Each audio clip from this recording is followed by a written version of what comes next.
Could you introduce yourself and explain how you came to attend Eastleigh Film Festival?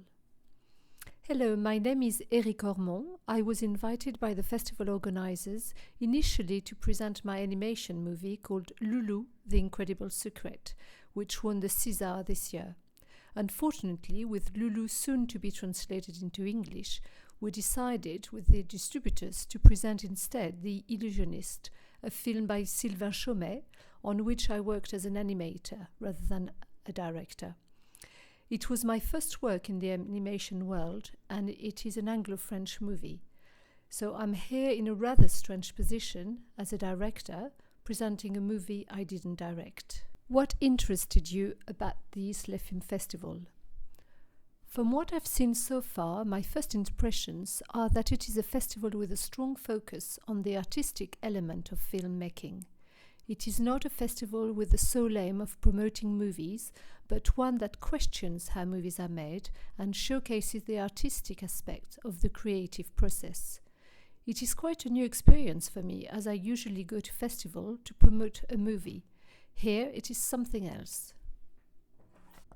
When you saw the week-long program of events, were there any that stood out for you? I haven't followed everything this week, but I have found interesting to see the slightly alternative choices of programming. For example, Les Diaboliques is no longer a movie we usually see in festivals in France because it is such a classic. We can see that there is an openness here. How important are film festivals to the industry and to you as a director? As I said earlier, there are several types of film festival, those that are exclusively designed to promote movies and those that are aiming at cinema lovers.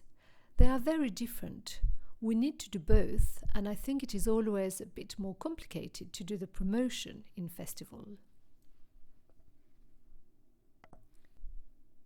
What, in your opinion, makes a good festival?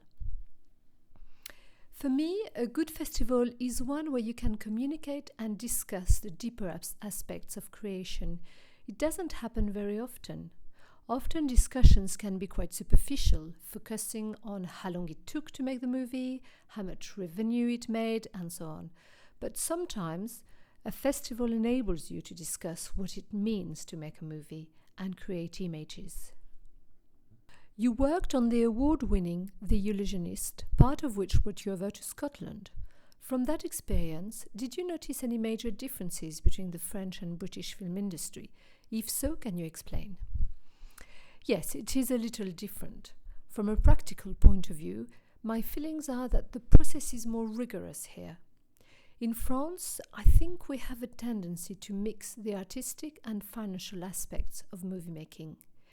It can lead to a lack of clarity and a voluntary fuzziness in order to retain a sort of artistic alibi in the way movies are made. Here it is very different. We are creating something artistic, but we are doing so as part of a larger enterprise and have the same clear working parameters in place throughout the industry. In France, I think it is a little different.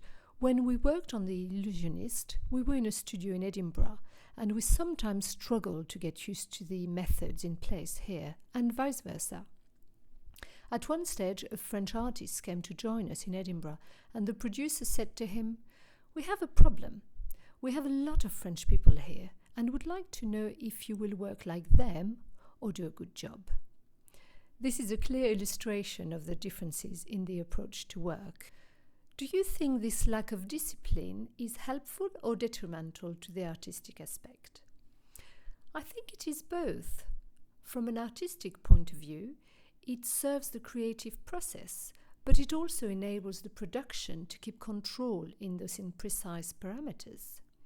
In such an industry, the artistic and financial sides are so intimately linked that you can't separate them.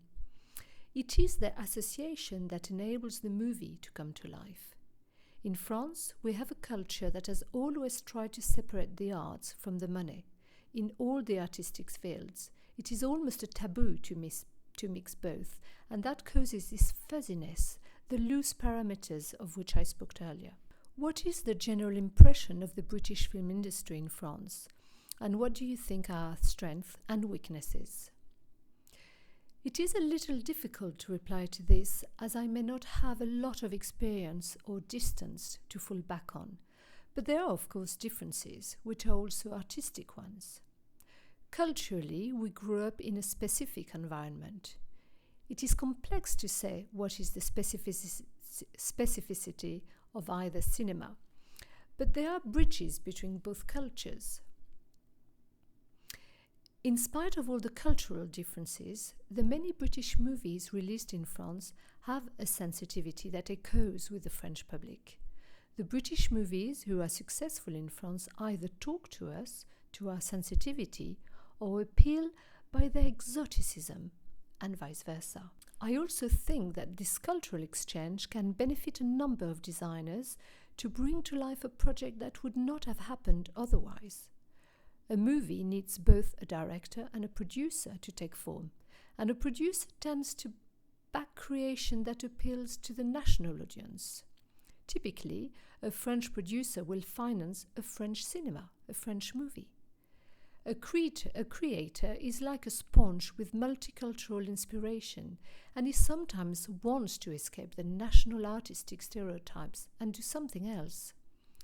I can think of several very well-known directors who made their movies in England.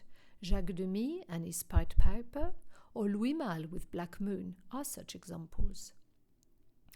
Those movies were very different from the rest of their filmography. They had to go abroad in order to express themselves differently. As part of Receate, we run a number of cross-channel opportunities. We've sent out technicians to Job Shadow and some of our designer makers to exhibit their work. What potential opportunities could you see or would like to see coming from this inaugural film festival? It is a tricky question to answer, but I think there is always something to come out of such an exchange. As I said earlier, it is really important to share in different outlooks and different methodologies. This is something we experience often when we make a movie, since nowadays we rely a lot on co-productions. It is very difficult today to produce a movie with a single source of capital. We often have to look abroad for additional financing. We have frequently worked with Belgium, for example, and this process is always enriching, not just due to the financial rewards, but to the encounters we make with new people, new methodology, and new conceptions of movie making, and that is really enriching. As a French director, how difficult is it to get films screened outside France? Can you tell us about some of the obstacles you encountered? In France, there is a clear divide between the artistic and the business side of things. The director's role is to make the movie, and after that, the responsibilities for the sale of the movie, its distribution at home and abroad, lie exclusively with the producers. We do not have any control over that. For example, I only learned recently that my movie, Lulu, was being translated in English prior to its release into the UK. I wasn't consulted on the matter. Only once the decision to release it in the UK was made did I become involved in the selection of voices for its translation, making sure the voices chosen were in adequation with my artistic desire. That was my only involvement. The distribution is a different world to the creation. Receate is a program made up of 11 cross-border partners specifically focused on supporting creative industries. As a filmmaker and going forward with the project, how would you like to see this cross-border network supporting the film industry? What events would you like to see? What opportunities, collaboration, and so on? It is difficult to project oneself as there are so many partners involved. I think that from my point of view as a director, it is important to meet producers and make new contact in the British industry, in the British film industry. I also think it is very important to develop the relations between producers and encourage a stronger dialogue between them. It is essential today in the context of a European cinema. A wider dialogue between existing production structures will benefit the creation aspects as well as the diffusion of movies. Once we're able to make movies with a more European feel, we will reach a wider European audience, rather than stay within the confines of the art house moviegoers. We have a number of creative hubs in Eastleigh, including the award-winning Creation Space, the Point Theatre, the Sorting Office and Tech Hub, each housing creatives working across a range of different disciplines and mediums. With the right project, could you be tempted to work collaboratively with any of these hubs? Yes, why not? With the right approach and based on an intelligent partnership, with a fruitful outcome, I would be very happy to consider it. Eric, could you please explain your presence here at the Eastleigh Film Festival? I lived in Normandy, and I think there was a link between both regions, which led to the festival being brought to my attention. Having spoken earlier about widening our industry on a European scale, I'm also interested in those regional ventures, those smaller exchanges which can also be managed on a European level. Could you tell us about your career from your beginnings to your present status as a prize director? I used to draw comics. We spoke earlier about national specificities and how a creator can feel a little oppressed within those constraints. When I started drawing comics, none of what was published in France at the time resonated with me. I therefore started my artistic career in England. I worked in a magazine called Deadline, which was a mix of rock and comic strips or cartoons. Jamie Hewlett, who does Gorillas, was there too. At the time in England there was an abounding artistic creation which was fascinating. So I started to work there. I then went back to France and published several albums over a 10 years period. Drawing cartoons is exhausting. We work a lot for very little income. After almost 15 years, I was exhausted and wanting to do something different. A friend of mine who was working on The Illusionist suggested that I should try to work there. Initially, I had no affinity with film animation. Of course, I loved it as a spectator, but I had never imagined working there. When I stopped drawing cartoons and started in animation, I was back to basics, drawing the intervals, namely the small drawings in between the main drawings, and there was not a lot of artistic content there. So I felt